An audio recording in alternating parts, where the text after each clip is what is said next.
Mel, good morning. Well, that legislation passing the House of Representatives this morning after Labor and the Coalition struck a deal on the eve of what could be the last sitting days of this Parliament. Now, some of these changes include a cap on individual donations, increasing from $20,000 to $50,000. There will also be a lowering of the threshold for disclosure from about $17,000 to $5,000. Currently, there are no limits on expenditure and disclosure. So for years, Labor has been wanting to address this area of policy, especially because of the influence of billionaires like Clive Palmer, who have, at the last election, outspent the major parties in his campaign. And the government says this will take big money out of politics, with national spending for political parties also being capped at $90 million.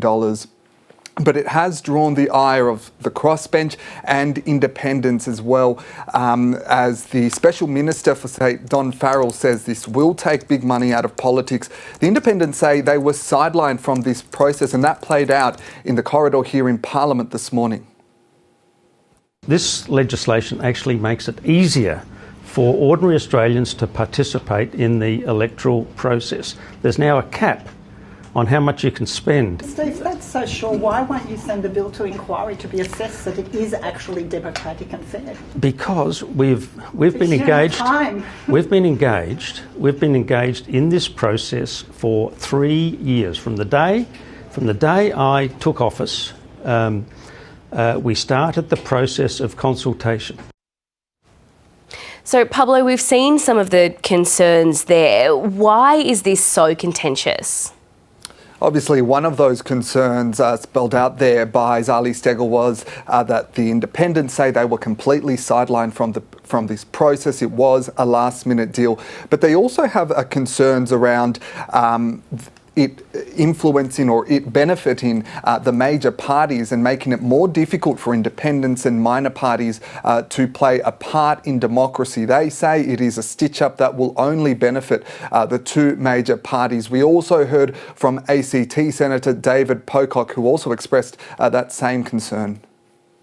Seen a stitch-up between the major parties on electoral reform late last night in the Senate. They want more money from taxpayers. They want to limit competition in elections, but they don't want to hold themselves to a higher standard and have truth in political advertising laws.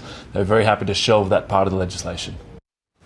One of the key concerns for crossbenchers and independents is an $800,000 cap for spending in certain electorates around the country. They say that will not be beneficial for independents that are fighting to be elected. And it is worth noting that many of these Teal independents raised a lot more than $800,000 at the 2022 election. So some crossbenchers now vowing to overhaul these reforms if they are re-elected. Mel.